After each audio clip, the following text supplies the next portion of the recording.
नमस्कार, मैं चंदन कुमार और आप देख रहे हैं अपना पसंदीदा चैनल अंगवानी। तमाम शिक्षक कर्मचारियों, सरकारी कर्मचारियों सबको सलाम। आइए जुड़िए। आज मैं समय से पहले जुड़ गया हूँ, 10 बजे से पहले। 1 मिनट अभी कम है, उससे पहले मैं जुड़ गया हूँ आपसे चर्चा करने के लिए। आइए, आइए। तो साथियों, आज चर्चा करेंगे आपकी छुट्टी की, शिक्षक साथियों की छुट्टी की। ओपीएस पर रोज की तरह हम चर्चा करेंगे ही करेंगे। तो और इसमें आपके जो कुछ आपको पूछना हो तो आप वो कमेंट के ज़रिए आप पूछ सकते हैं।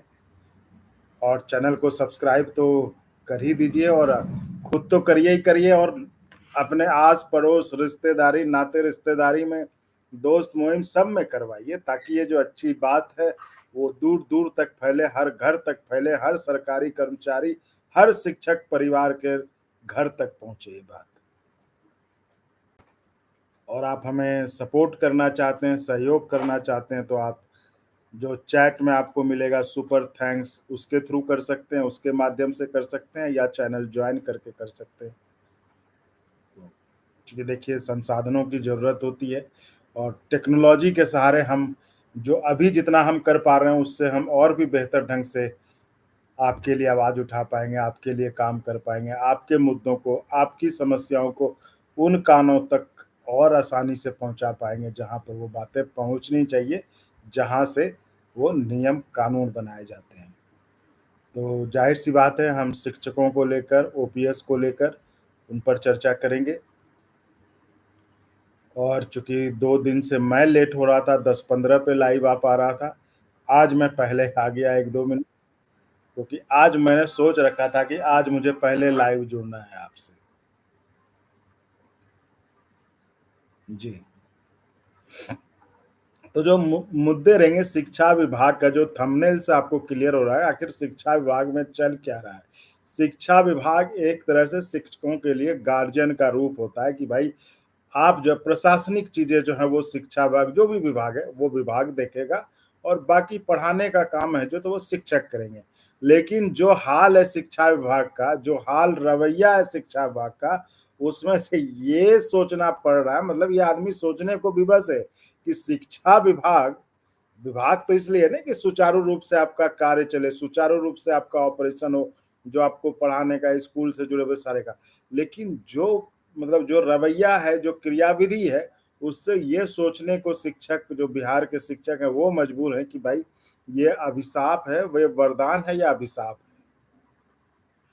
हमारे पास आपके लिए छुट्टी के लिए भी जो है वो भी एक बड़ी महत्वपूर्ण खबर है, वो भी हम आपसे शेयर करेंगे कि कैसे दुर्गा पूजा की छुट्टी को लेकर राजनीति हुई, लेकिन राजनीति के बाद जो आपके लिए खुशखबरी है, वो खबर भी हमारे पास है, वो भी हम आपसे शेयर करेंगे। और ऑनलाइन ऐप को लेकर शेयर करेंगे, जिससे कि जिस पर कि आज जो है एक नोटिफिकेशन जारी हो गया है कि जो भी उसमें लेट होंगे, उनकी सैलरी रोक दी जाएगी, काट दी जाएगी। तो ये 2-3 चीज़ें शिक्षा विभाग से जुड़ी हुई खबरें हैं, जिसको कि हम आपके साथ आज चर्चा करेंगे, और ओपीएस को लेकर बात करेंगे। और एक जो खबर जो चर्चा में है, वो बीपीएससी को लेकर, जो अतुल प्रसाद को लेकर है, कि कैसे जो है जब बीपीएससी टीआरई 1 में जो शिक्षकों की नियुक्ति हुई थी, उसमें कैसे एक और जो है धांधली सामने आया है, तो उसके बारे में भी चर्चा करेंगे। लेकिन मुझे पता है आपको सबसे ज़्यादा रुचि दुर्गा पूजा की छुट्टी के बारे में है, तो हम उसके बारे में आपको खबर देंगे। और देखिए, जो मैंने बताया है आज तक, कभी गलत नहीं हुआ है।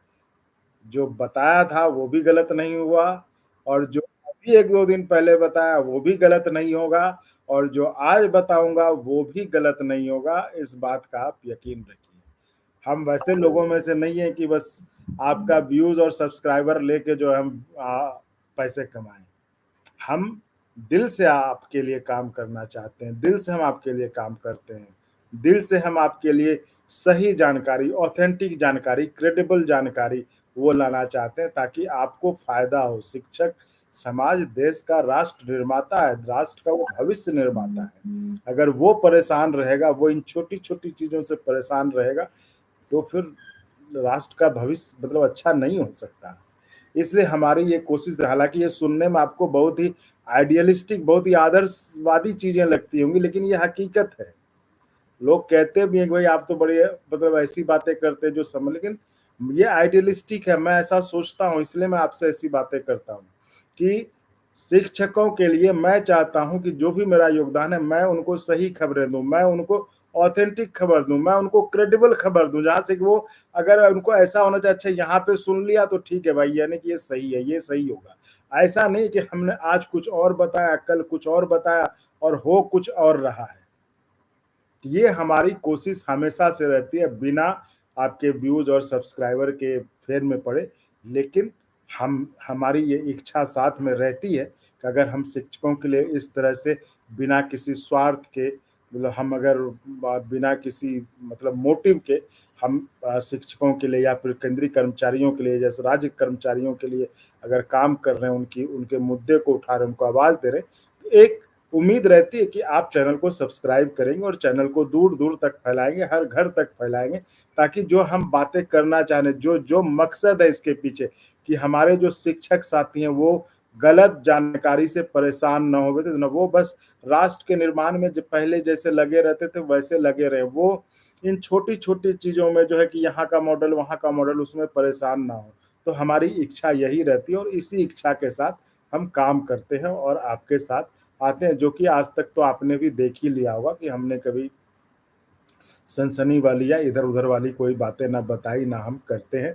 तो इसलिए साथियों, ये आपसे उम्मीद रहती है कि बाकी चीज़ तो आप हमारे ऊपर छोड़ दीजिए कि हम जो कहेंगे वो बिल्कुल सही होगा, ऑथेंटिक होगा, क्रेडिबल ही होगा, इधर-उधर की बातें नहीं होगी। बस आप हमें सहयोग और समर्थन करते रहिए, सहयोग, चैनल को हर घर तक पहुँचाइए, सब्सक्राइब करिए और करवाइए। और आपको अगर लगता है कि आप कर सकते हैं, जैसा कि बहुत लोगों ने हमें सपोर्ट किया है चैनल को ज्वाइन करके, चाहे छोटी-सी भी हो, लेकिन उन्होंने चैनल ज्वाइन करके सपोर्ट किया, तो उनका तो हम दिल से आभार व्यक्त करते ही, क्योंकि उनके सपोर्ट का बहुत योगदान होता है हमारे इस कार्यक्रम में। आप समझिए, क्योंकि हर एक छोटी से छोटी संसाधन के लिए ज़रूरी होती है आपका सपोर्ट। तो अब इस लाइव के लिए भी ज़रूरी होता है आपको सपोर्ट मिलना, क्योंकि इसमें भी ऐप्स चाहिए होते हैं, सॉफ्टवेयर्स चाहिए होते हैं। तो हमने जो कहा ना कि हम आपका सहयोग और समर्थन और मिला ना, तो हम और बेहतर तरीके से आपके लिए हम काम कर पाएँगे और बेहतर ढंग से हम आपके लिए आवाज़ उठा पाएँगे। तो चलिए, मुझे लगता है समय हो गया है, जिनको जुड़ना था वो जुड़ गए हैं। तो हम अब चर्चा की शुरुआत करते हैं। तो क्या करें, पहले दुर्गा पूजा की छुट्टी के बारे में बता दें या फिर कैसे करें, बताइए कि तो आपको भी अगर कुछ पूछना हो, देखिए मैंने पहले ही कहा कि जो थंबनेल से भी आपको क्लियर है कि हम 2 मसलों पर आज के इस लाइव सेशन में चर्चा करेंगे। एक शिक्षकों के लिए, देखिए शिक्षक शुरू से उनका आशीर्वाद मुझे मिलता रहा।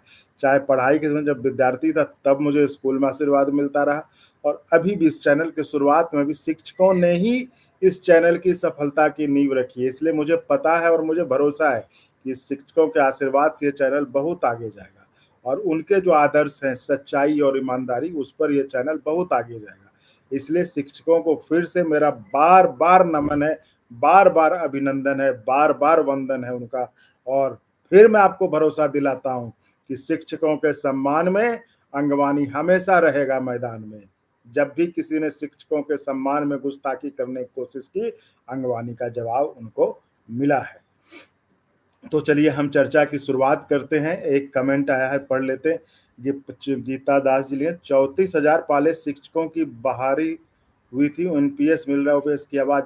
जी, जी, बिल्कुल, देखिए गीता दास जी, इसको लेकर हमने लाइव में भी चर्चा किया था और इस पर ये मैं आपको बताने वाला था इसी लाइव में कि इस पर एक वीडियो बनकर तैयार है, जो कि कल 12:15 पर दिन में, जो कि हम ये ओपीएस, यूपीएस से रिलेटेड चीज़ें 12:15 पे जारी करते हैं।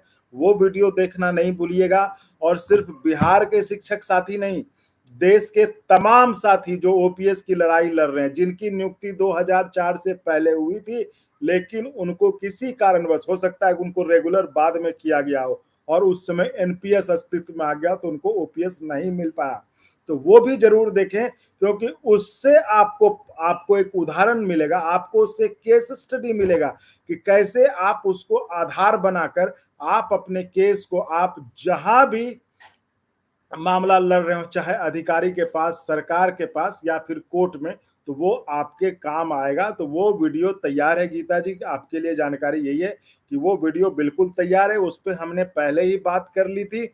और ये जो मैंने कहा था कि चूंकि अभी खबरें ऊपरी सतही तौर पर है, तो हमने डिटेल बात की आखिर उस केस में, लेकिन उसमें बहुत बड़ा पेच है।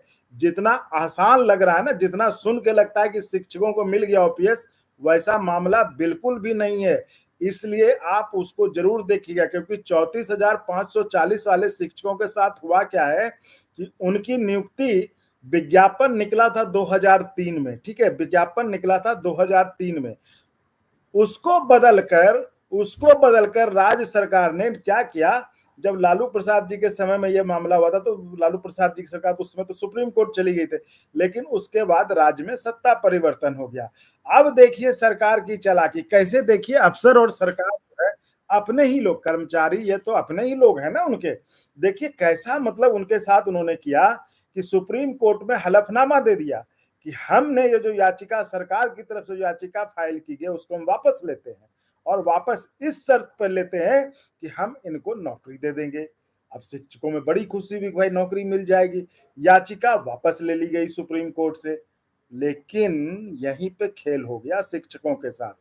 उनको कॉन्ट्रैक्ट पर नौकरी दिया, नियोजित शिक्षकों की तरह नौकरी दिया, जबकि कोर्ट में वादा किया गया था कि हम इनको नौकरी रेगुलर देंगे, चूंकि रेगुलर के लिए विज्ञापन निकला था। और यहीं से उन 34,540 शिक्षकों की कानूनी जंग शुरू हुई। हालांकि उनमें उनको बहुत सफलता मिली, बाद में सुप्रीम कोर्ट के आदेश के बाद उनको रेगुलर नियुक्ति मिली। लेकिन वही कर रहे, देखिए एक बार अफसर कुछ गलत करके चला जाता है या सरकार ने कुछ गलत कर दिया, तो वो आपको बहुत दिनों तक भुगतना पड़ता है। तो उसका नतीजा ये हुआ कि कुछ लोगों को ओपीएस मिला और कुछ लोगों को एनपीएस मिला। और अब जाकर सरकार ने उस, वो भी एक आदेश है, वो आप कल के वीडियो में सुन लीजिएगा आखिर वो पूरा मसला क्या है। मैं तो आपको देखिए बार बार कह रहा हूं कि सिर्फ बिहार के शिक्षकों के लिए जरूरी नहीं है, ये देश के तमाम उन लोगों के लिए जरूरी है जो ओपीएस की लड़ाई लड़ रहे हैं, उनका जानना जरूरी है कि आखिर ये केस था क्या। तो उसमें मैंने आपको बताया कि फिर वहां पर जो है, अब जो सरकार ने जारी किया है कि आप 22 अक्टूबर तक अपना ऑप्शन दें कि आप ओपीएस चाहते हैं। इसमें बहुत बड़ा झोल है, बहुत बड़ा पेच है, क्योंकि देखिए उसमें लिखा हुआ है रिक्ति और जो है नियुक्ति। रिक्ति के विज्ञापन का 2003 है, लेकिन विज्ञापन जो चेंज कर दिया था वो 2003 के बदले 2010 कर दिया था। तो अगर वो 2010 हो गया तो आपको ओपीएस नहीं मिलेगा। लेकिन जैसा कि पहले 2003 की बात हुई थी, तो 2003 रही तो आप ओपीएस के हकदार हो जाएंगे। तो ये बड़ा पेच है, ये बहुत बड़ा झोल है। ये जितना प्रचारित किया गया और जितना आसान लगता है सुनने में ना कि शिक्षकों को ओपीएस मिल जाएगा, तो इतना आसान अभी नहीं है। अगर सरकार के शिक्षा विभाग के अधिकारियों ने अगर रिक्ति के आधार पे किया तब तो ठीक है, और अगर विज्ञापन के आधार पे किया तो वो तो 2010 का हो जाएगा, तो फिर आपको नहीं मिलेगा ओपीएस का लाभ। ये बिहार के उन 34,540 शिक्षकों के लिए बहुत बड़ी खबर है। और इसके बारे में पूरा डिटेल जो कि हमने बात किया है, जो इस मामले को कोर्ट से मतलब कोर्ट तक लड़ रहे हैं उनसे बात की और उनसे पूरा मसला समझा है हमने, वो कल दिन में 12:15 पर, जैसा कि हम हर रोज करते हैं, 12:15 पर आपके लिए ओपीएस से जुड़ी हुई कुछ खास चीजें लेकर आते हैं। तो कल का मुद्दा यही है, वो वीडियो तैयार है, वो कल आप जरूर देखिएगा, वो आप कल जरूर सुनिएगा। तो ये मैं बताने वाला था, लेकिन ठीक है आपका कमेंट पहले ही आ गया तो अच्छा हुआ, चले इसको हमने क्लियर कर दिया। ये था 34,540 के शिक्षकों वाला मसला। अब हम आते हैं जो शिक्षा विभाग में जो चर्चा चल रही है ना, इसके बाद हम आएंगे छुट्टियों पे, लेकिन एक जो आ रहा है कि आरटीआई से खुलासा हुआ, जिसको देखिए चर्चा हो रही है, मैं आपको बता रहा हूँ चर्चा हो रही है। ये बड़ी चीजें अब निकल कर सामने आ रही है। आरटीआई से जो खुलासा हुआ है, वो बीपीएससी के जो पूर्व अध्यक्ष थे अतुल प्रसाद, उनके समय में टीआरई 1 में जो दिव्यांग शिक्षक हैं, आप सोचिए एक तो उनके साथ मतलब भगवान की तरफ से जो थोड़ा-सा ये नाइंसाफ़ी करे और उसके बाद इन सरकारी अफ़सरों ने नाइंसाफ़ी कर दी। ये कितना घोर अन्याय है, आप समझिए क्या भगवान कभी माफ़ कर पाएँगे इन लोगों को? जो दिव्यांगजनों का हकमारी कर ले, जो दिव्यांगजनों के साथ धोखेबाजी कर ले, उनको क्या भगवान कभी माफ कर पाएंगे? अब मैं साफ कह रहा हूं कि मुझे अब इस बात की, लेकिन ये इस बात की चर्चा शिक्षा विभाग में, शिक्षा विभाग के तमाम शिक्षकों के ग्रुप में ये बातें वायरल हो रही है, वायरल हो रही है। मैं फिर से बता दूं, ये वायरल हो रही है। ये क्या सच है नहीं है, अगर गलत है तो सरकार को इसके बारे में स्पष्टीकरण देना चाहिए या अतुल प्रसाद जी को खुद बोलना चाहिए। मामला यह है कि टीआरई 1 में जो दिव्यांग आरक्षण का लाभ जो है वो अन्य राज्य के अभ्यर्थियों को दिया गया, जबकि नियम के अनुसार आरक्षण का लाभ सिर्फ उसी राज्य के अभ्यर्थियों को, एप्लीकेंट्स को मिलना चाहिए था। आप समझ रहे हैं? जो टीआरई 1 में जो जो शिक्षक थे जिन्होंने आवेदन दिया था, उसमें जो दिव्यांग कैटेगरी के छात्र थे, उनका जो आरक्षण था, उनके लिए जो आरक्षण था, वो दूसरे राज्यों के लोगों को आरक्षण दिया गया। और जबकि नियम है कि आरक्षण का लाभ सिर्फ उसी राज्य के लोगों को मिलेगा जिस राज्य का ये एग्जाम है। तो यानी और उसमें जो बड़ी बात है, आप समझ लीजिए, आप अंदाजा लगा लीजिए कि वो किस राज्य के छात्र होंगे, क्योंकि इस बात के लिए तो मशहूर रहे हैं दोनों अधिकारी, है ना? तो तो इस बात की बहुत जोरों पर चर्चा है कि दिव्यांगजनों का भी, देखिए अब तक तो ठीक था, लेकिन दिव्यांगजनों की हकमारी करना ये बिल्कुल गलत है। ये तो पता नहीं, भगवान भी अगर होते होंगे तो भगवान भी माफ नहीं करेंगे इस चीज को कि आप, अरे भाई दिव्यांगजनों का आप इस तरह से कर दिया।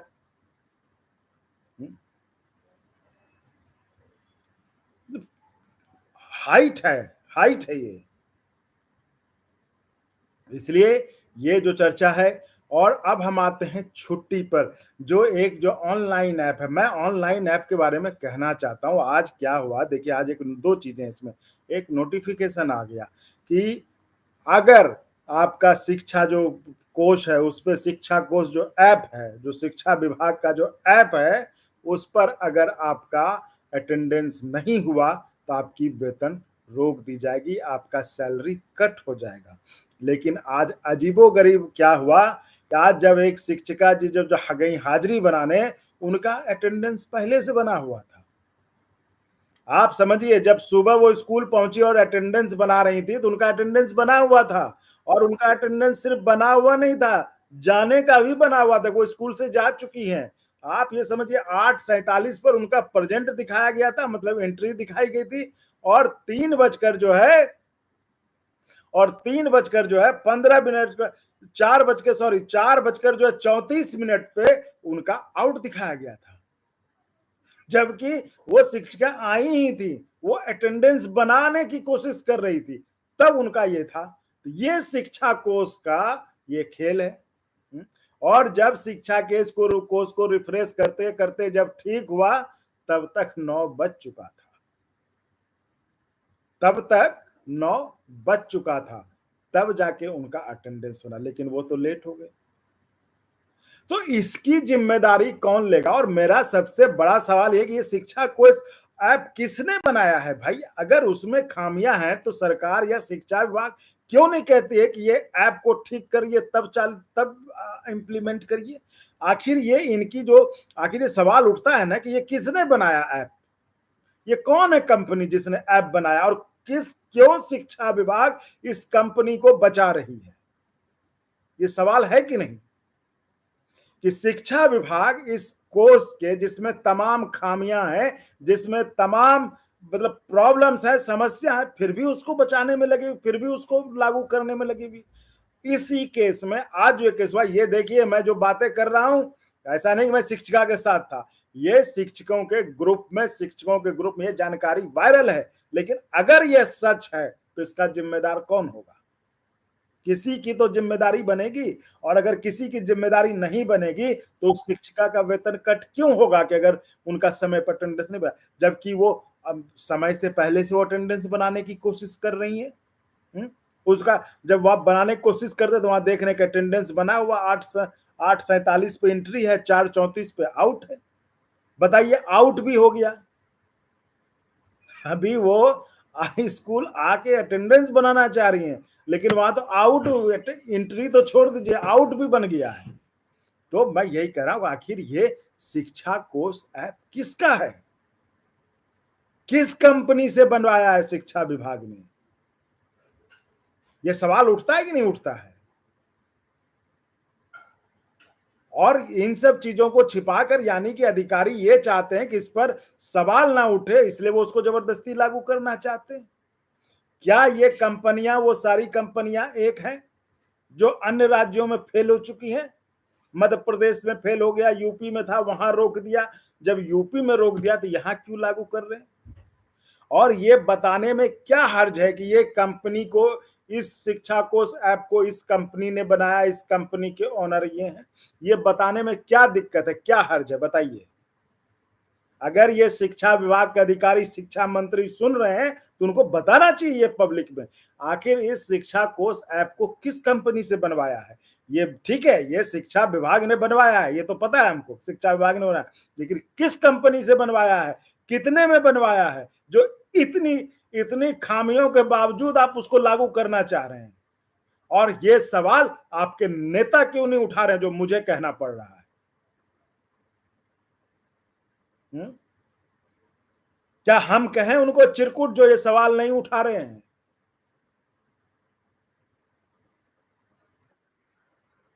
ये सवाल तो उनको उठाना चाहिए ना।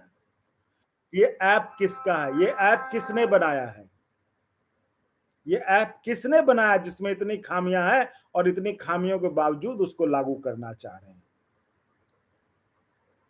तो इस पर हम अलग से एक दिन चर्चा करेंगे, शिक्षा कोष ऐप पे, कि आखिर ऐसा क्या है कि शिक्षा कोष पे उतारू है पूरा शिक्षा विभाग। और मुझे लग रहा है, अगर मैं गलत हूं तो शिक्षा विभाग को उसका बारे में बताना चाहिए, शिक्षा विभाग को पब्लिक में ये जारी करना चाहिए स्पष्टीकरण। ये शिक्षा कोष ऐप जो है, ये वही है जिसने एमपी में भी बनाया, जिसने यूपी में भी बनाया। एमपी में तो रोक दिया गया, यूपी में भी रोक दिया गया, अब ये बिहार में हुआ है।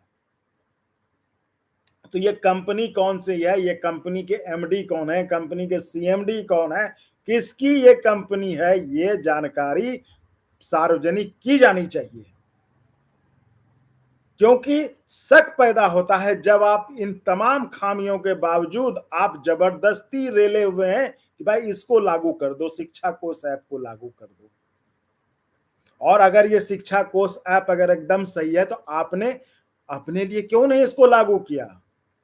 शिक्षा विभाग में जब अधिकारी जाते हैं, सिद्धार्थ साहब क्यों नहीं शिक्षा कोष ऐप से बनाते हैं अटेंडेंस?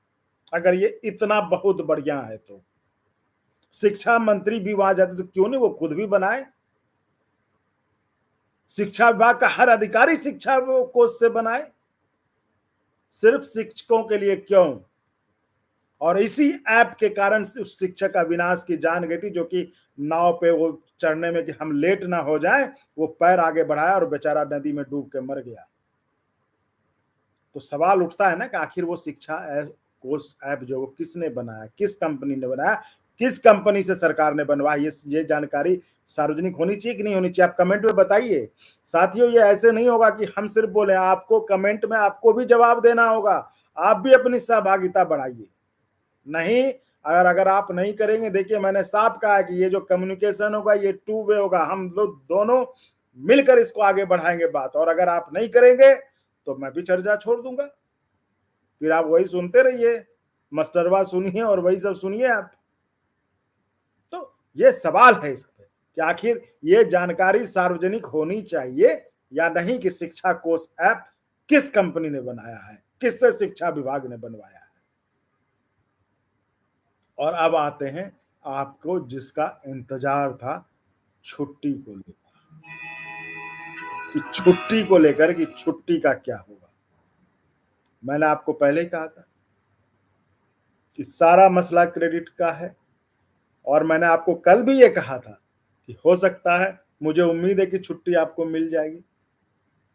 तो छुट्टी आपको मिलेगी, छुट्टी आपको मिलेगी। ये जो चिरकुट कहा है ना उन्होंने, आप समझिए ये आपके लिए अच्छा हो गया,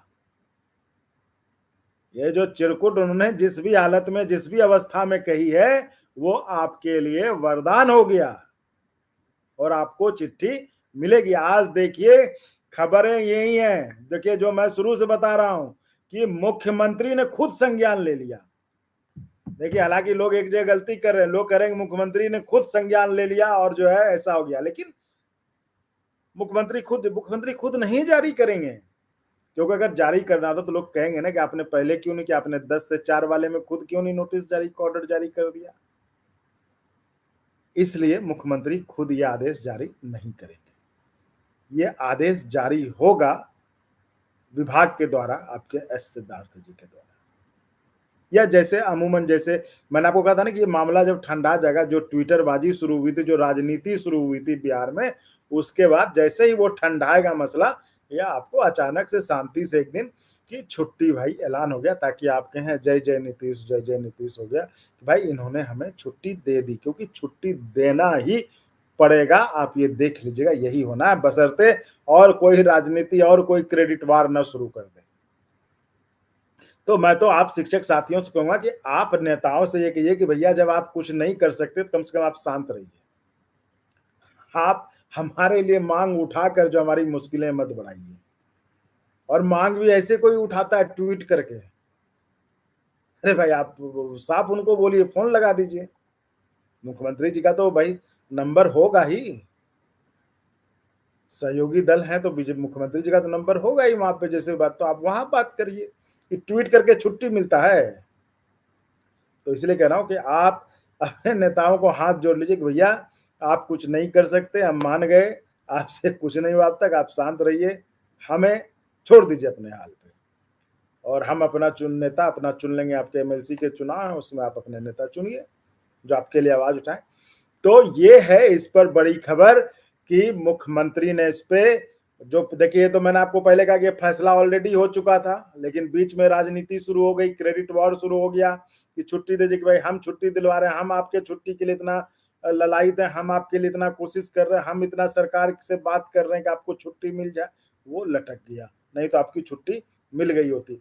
अब यह है कि मैंने जो आपको बताया था वही खबर है कि शांति से 1-2 दिन और बीत जाए और ये आदेश आपको जो है मिल जाएगा कि छुट्टी आपकी बढ़ दी गई, और सिर्फ दशहरा नहीं, दिवाली और छठ की भी छुट्टी बढ़ने वाली है। ये खबर मैं बता रहा हूं जो टॉप सोर्सेज हैं, जो कि जेडीयू के टॉप लीडरशिप है, वो इस पर सोच रही है, बता रहा हूं, ये एकदम पक्की खबर है ना। इसलिए मैं बार बार कहता हूं कि हम जो खबर देते हैं वो गलत नहीं देते, हम कोई खबर इधर उधर के लिए नहीं देते, हम जो खबर होती है वो सही देते हैं। तो ये अभी उनके दिमाग में, और यही उनका प्लान पहले से था, छुट्टी का ऐलान आपको उसी दिन हो जाता, लेकिन जिस तरह से राजनीति शुरू हो गई, कि राजनीति शुरू हो गई उस पर कि जो आप छुट्टी दीजिए, तो जो तरह तरह के लोग, आप जानते ही हैं सब चीज, तो उसको लेकर ये मामला रुक गया। लेकिन अब जो प्लान है उनका, देखिए क्योंकि ये ना कि सरकार में आप देखिए उसको लेके हो गया जो ट्रांसफर पॉलिसी थी, तो ये लोग देखिए कितने सिक्रेटिव होके काम कर रहे हैं ताकि किसी को पता न चले, कोई दूसरा उसका क्रेडिट ना लेने लगे। शिक्षा मंत्री ने बयान दिया कि भाई वो हो चुका है, हम डाटा से, अब वो कह रहे हैं भाई कि वो हो चुका है, अब कंप्यूटराइज से काम चल रहा है, तो क्यों नहीं पता चला, मास्टरवा कहने वाले को भी पता नहीं चला, है ना। तो मैं यही कह रहा हूँ, ये देखिए कितने सिक्रेटिव ढंग से काम कर रहे हैं कि कोई दूसरा क्रेडिट लेके ना उड़ जाए। वो इस बात पे कुछ जरूरत है कि चुनावी साल, आप समझिए चुनावी साल है, चुनाव में जाना है, ऑलरेडी जेडीयू को नुकसान हो चुका है। आप जो चिराग पासवान जो तीसरी नंबर की पार्टी बन गई है, जो सत्ताधारी पार्टी थी, जो लीडिंग अलायंस में लीडिंग पार्टनर थी, वो कम हो गई, तो वो चाह रही कि इस बार हम जो है ज्यादा सीट, अपनी जो पुरानी सीट थी उसको हम बरकरार रखें, उसको लेकर ठोक बजाकर ये जो हर एक कदम फूक फूक कर जो है जेडीयू लेना चाह रही है। और उसी प्लान का जो मैंने आपको बताया था कि ऑपरेशन शिक्षा, मिशन शिक्षा, उसी का ये प्लान है कि हम एक क्रेडिट भी दूसरी पार्टी को नहीं लेने देंगे, चाहे अलायंस में आरजेडी के साथ रहें, चाहे बीजेपी के साथ रहें। आरजेडी के साथ थे तब भी वही हुआ, आपने देख लिया, शिक्षा मंत्री कुछ कर ही नहीं पाए, जो करते थे पाठक जी करते थे। या फिर मुख्यमंत्री की तरफ से होता था, है ना? तो उसीलिए मैं कह रहा हूं कि जो अभी है उस स्थिति में यही कि आपको मिलेगा वो आसानी से, शांति से। ये मामला अब देखिए धीरे धीरे हो गया, ट्विटरबाजी के बाद सब खत्म हो गया, किसी को अब छुट्टी नहीं चाहिए, छुट्टी मांगने वाले को भी उन्होंने चिरकुट कह दिया। तो तो अब जो है मामला खत्म हो गया, तो हो सकता है आपके लिए आ जाएगी, यही अभी का प्लान है। बीच में कोई राजनीति नहीं हुई, सब कुछ शांति रहा, तो आपको मिल जाएगा।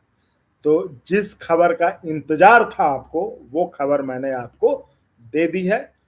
और आपके अच्छा ओपीएस पारामिलिट्री को, हाँ, पारामिलिट्री के लिए भी एक वीडियो हमने रिकॉर्ड किया है, पारामिलिट्री के लिए कि आखिर ये मुद्दा क्या, पारामिलिट्री क्या चाहते हैं, जिसको लेकर जब भी हम पारामिलिट्री की बात करते हैं ना, तो आप भिड़ जाते हैं कि नहीं हम आर्मी से ज्यादा काम करते नहीं। देखिए, हमें टकराव नहीं चाहिए, हमें आपसे फिर हाथ जोड़कर हम प्रार्थना करते हैं, आप टकराव नहीं चाहिए। देखिए, आर्मी एक स्पेशलाइज्ड फोर्स है, वो अपना काम कर रही है ना।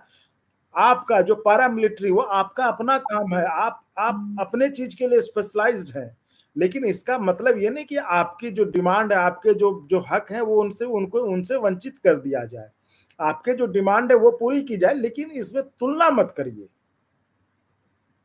तुलना मत करिए। बाकी जो आपके डिमांड है उसके साथ है, वो आपको मिलनी चाहिए। तो उस पर हमने जो है एक बड़ा अच्छा वीडियो रिकॉर्ड किया है कि आखिर ये मसला क्या है, वो जो पैरामिलिट्री फोर्स है उनको चाहिए क्या, है ना। इस पर हमने वो वीडियो रिकॉर्ड किया, वो भी शायद कल अपलोड हो जाएगा, तो वो भी आप देख सकते हैं। तो ये उसके बाद देखते हैं, संतोष चंद्रा जी, बिल्कुल अभिशाप है जी, इस बात में कोई दो राय नहीं है, इस बात से मैं भी सहमत हूँ। आप सही कह रहे हैं। 2024 बिहार के शिक्षा विभाग के लिए उत्थान के लिए कम, उथल पुथल के लिए जाए, ऐसा ना हुआ था कभी ना। बिल्कुल बिल्कुल सही कह रहे हैं।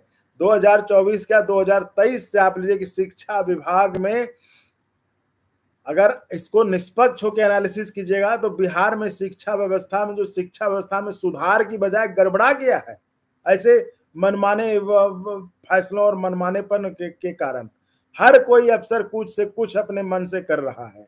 तो इस पे अगर सीरियसली, मगर गंभीरता के साथ सरकार चाहती है कि शिक्षा व्यवस्था में सुधार हो, तो कमान वाकई में मंत्री को लेना चाहिए अपने हाथ में, अफसरों से नहीं होगा, अफसरों से नहीं होगा, मंत्री को पॉलिटिकल, क्योंकि पॉलिटिकल लीडरशिप जिम्मेदार होता है अपने आम जनता के प्रति, उसको जवाब देना होता है। अभी तो मंत्री भी खड़ा हो जाए, भाई हमें क्या करें, हमें तो कुछ होता नहीं, हमारे तो सब अफसर चला रहे।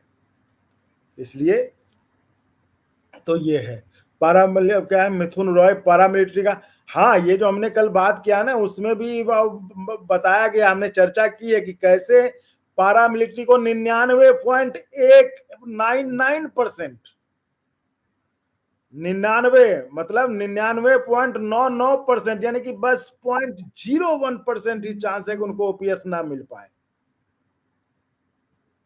ये पैरामिलिट्री फोर्सेस के लिए बहुत बड़ी खबर है कि 0.01%, यानी 99.99% संभावना है कि आपको ओपीएस मिल जाएगा, क्योंकि सरकार ऑलरेडी आपको मानी हुई कि आर्म फोर्स के हिस्सा है आप। तो जो मामला आपका चल रहा है उसमें 99.99 मतलब सिर्फ 0.1% ही कसर है कि आपको ना मिल पाए। तो मैंने जैसा कि पहले भी कहा है कि अच्छे की उम्मीद करिए, अच्छा सोचिए, अच्छा ही होगा। तो साथियों, आज अब इजाजत दीजिए, हमने जो जानकारी थी हमारे पास वो हमने आपसे शेयर की, और इसी तरह हम फिर जुड़ेंगे, जैसा कि हमने आपसे वादा किया कि हम हर रोज 10 बजे जुड़ेंगे।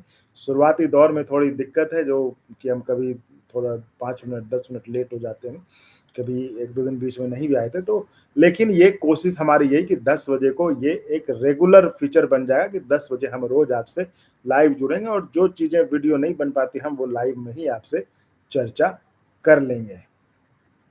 और इसके लिए ज़रूरी है साथियों कि इसके बारे में, ये जो हम करें ना, इससे ज़्यादा से ज़्यादा लोगों से बात हो, तो आप इसको दूर-दूर तक हर शिक्षक परिवार, हर पैरामिलिट्री फोर्स, हर केंद्रीय कर्मचारी, हर राज्य सरकार के कर्मचारी, हर सिस्टर, हर नर्स के घर ये वीडियो पहुंचना चाहिए, और ये समय का पता चले ताकि ज़्यादा से ज़्यादा लोग जुड़ें। ज़्यादा से ज़्यादा लोग अपने सवाल करें, ज़्यादा से ज़्यादा लोग से बातचीत का मौका हो। हम आधे घंटे के बजाय 1 घंटा कर देंगे, 2 घंटा कर देंगे, जितनी देर आप बात करेंगे, हम उतनी देर बात करेंगे। लेकिन शर्त, बात फैलनी चाहिए, बात बढ़नी चाहिए, लोगों का सहभागिता बढ़नी चाहिए। क्योंकि हम कोई आश्रम के बाबा नहीं कि प्रवचन करते रहें बैठ के। तो साथियों, ओपीएस के लिए मैंने बता दिया कि 2 वीडियो हैं शिक्षकों के लिए और पैरामिलिट्री फोर्सेस के लिए। दोनों वीडियो रेडी हैं, कल आपको मिल जाएंगे। लेकिन शिक्षक वाला जो 12-15 पर होगा, तो वो शिक्षकों के साथ साथ, बिहार के शिक्षकों के साथ साथ पूरे देश में ओपीएस की लड़ाई लड़ने वालों जरूर देखें। वो आपके बड़े काम की वीडियो है। तो आप इजाजत दीजिए, कल फिर मिलेंगे। धन्यवाद। और चैनल को सब्सक्राइब तो करिए ही करिए, संभव हो तो ज्वाइन भी करिए, जिससे हम और अच्छे ढंग से और तकनीकी सहायता से, तकनीकी चीज़ों की मदद से हम आपके लिए और अच्छे ढंग से कार्यक्रम कर पाएँ और आपकी आवाज़ को मजबूती दे सकें। धन्यवाद।